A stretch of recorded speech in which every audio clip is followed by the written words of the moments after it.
स्वतःची धावपळ.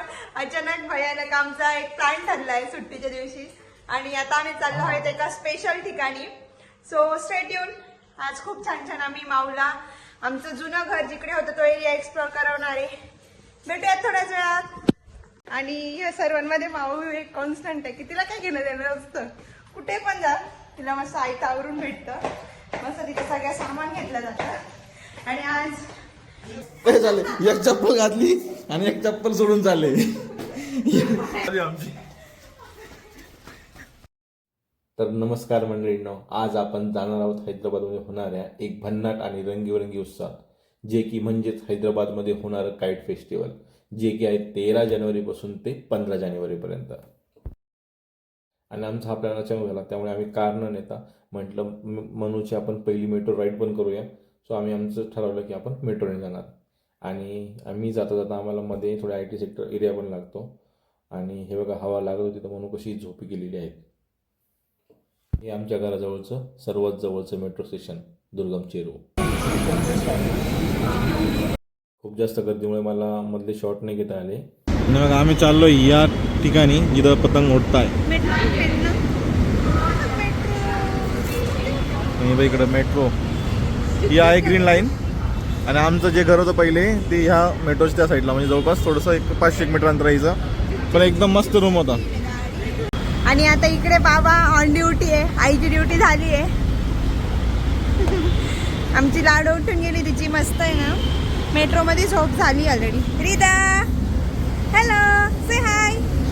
हैदराबादच्या लोकल बस ह्या रेड आणि व्हाईट, काय ब्लू पण आहे. आणि इकडे आपले सर्वांचे फेवरेट बुड्डी के बाल हा रस्ता.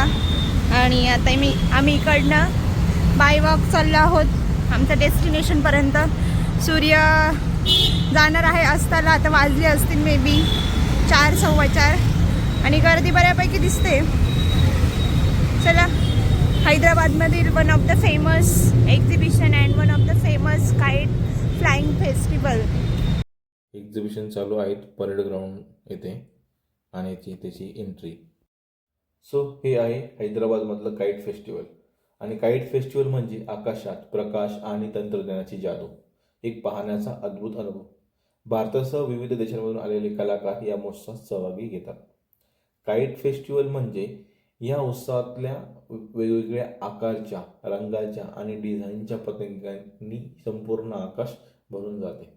काही पतंग तर प्राणी, कार्टून आणि कलात्मक आकृत्यांच्या स्वरूपात असतात, जे पाहून लहान मुले खूप हॅपी होतात. आणि इकडे बघा आमची मनू कशी पळते आणि ही रंगीबिरंगी पतंग कसे मस्त आकाशात भरारी घेत आहे.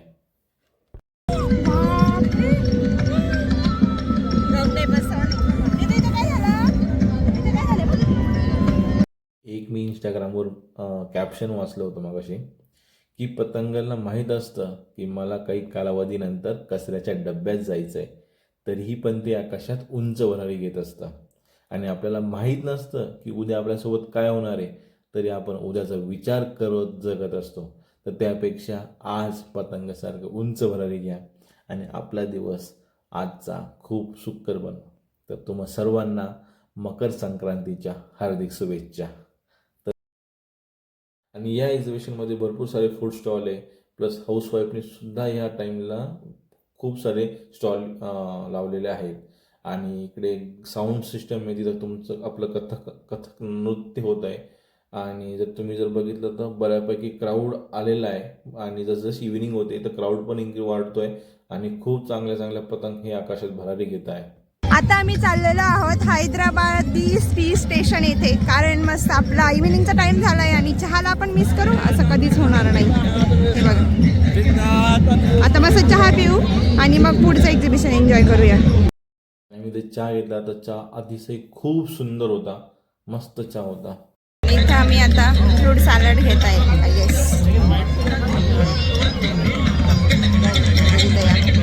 बाबा నృత్య రూపాన్ని ఇప్పుడు మనం చూడబోతున్నాము. వేదిక మీద మరి వారి ప్రదర్శనని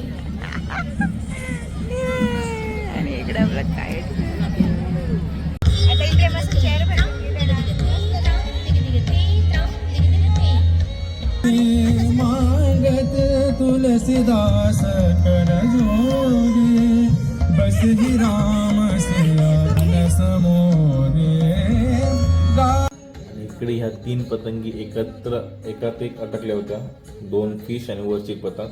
वरची ॲक्च्युली पतंग ही खूप वरती होती, पण या दोघांनी तिला पण खाली आणलं. तो विचार करा कोणासोबत राहायचं आणि कोणासोबत नाही राहायचं ते. जय शशिधर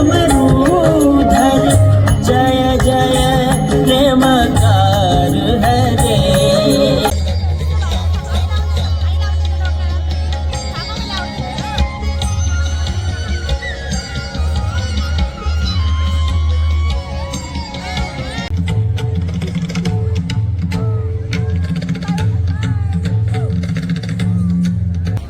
हे बघा यांचं काय खेळ चालू आहे. बघा आमची पतंग बघा उडाली, आमची पतंग.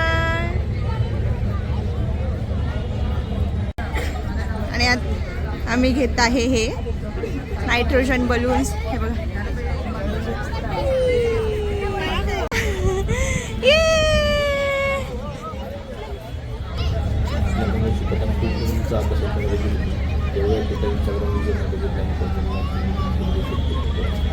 एकच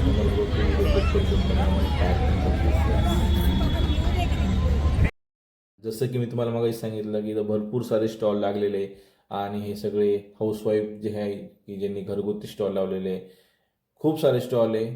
खाण्याची व्हरायटी पण खूप चांगली चांगली आहे.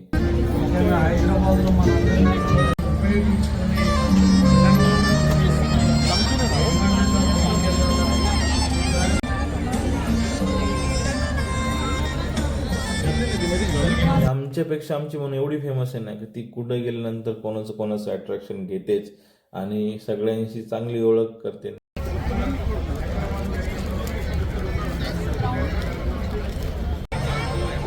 आमचं बलून फूड स्टॉल मध्ये फिरताना. आणि आम्ही आधी काय खाण्याच्या अगोदर बी टेस्टिंग करत असते. तर आता दाबेली आम्ही इथं ट्राय करतोय. तर कशी ट्राय करून झाली. आज आम्ही दाबेली ट्राय केली आहे, ढोका ट्राय केला आहे, पाणीपुरी ट्राय केली आहे, फ्रुट्स पण ट्राय केलेले आहे. काय घ्यायचं रिदा?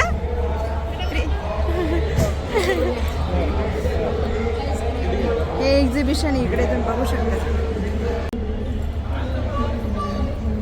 प्योर कॉटन है भैया, प्योर कॉटन. क्या है प्राइस? 2005. ते आम्ही दाखवत होतो माऊसाठीचा ड्रेस. बघू म्हटलं काय भेटतंय का. दाखव ना, वरती घे. आम्ही आमच्या हृदयासाठी हा घेतोय. आणि आज पहिला दिवस असल्यामुळे जास्त काही स्टॉल लागलेले नव्हते क्लोथचे. तर आय थिंक सो 1-2 दिवसात अजून स्टॉल वाढतील आणि क्राऊड पण खूप वाढेल.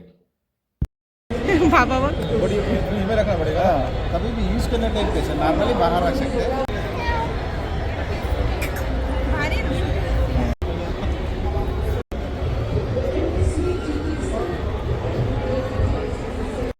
आणि काकांकडे बँगल्स पण खूप चांगल्या होत्या. सो पूजानी बँगल्स तिच्यासाठी घेतल्या आणि मनोज बापाच्या नाही भेटल्या, सो नाही घेतल्या. सिम्पल.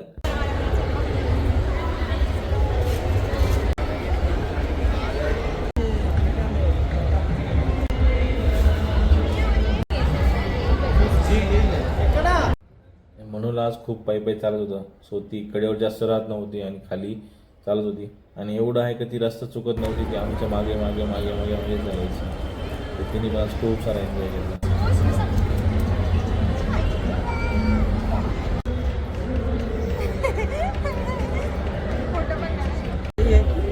घर में बिजनेस के लिए अच्छा क्या आपने देखा कि आलस पन हो जाता है तो क्या आपको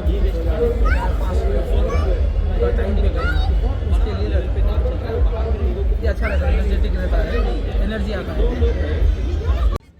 सो आता भरपूर टाईम झाला होता, तर आम्ही बोलत होतो या एक्झिबिशनला बाय. सो संध्याकाळ झाली होती आणि लाईटिंगची काईट पण आकाशात उंच वर घेत होते. काईट फेस्टिवल आम्ही मस्त एन्जॉय केला, जसं की तुम्ही आधी बघितलंच असेल. आम्ही काही फूड पण ट्राय केलं तिकडचं. त्यानंतर छान छान शॉपिंग पण केली. घरी आल्यानंतर जेवण केलं आणि आता झोपायचे टाइम झाले आहेत. रात्रीचे 11 वाजले तरी ह्या हिची एनर्जी बघा, एनर्जी लेवल तिच्या स्नोई सोबत गुलव्या सोबत खेळायचं काम चालू आहे तिचं. रिदू से हाय, गुड नाईट. बघा. चला मंडळीनं भेटूयात पुढच्या ब्लॉग मध्ये. तोपर्यंत बाय. तिळगुळ घ्या आणि गोड गोड बोला.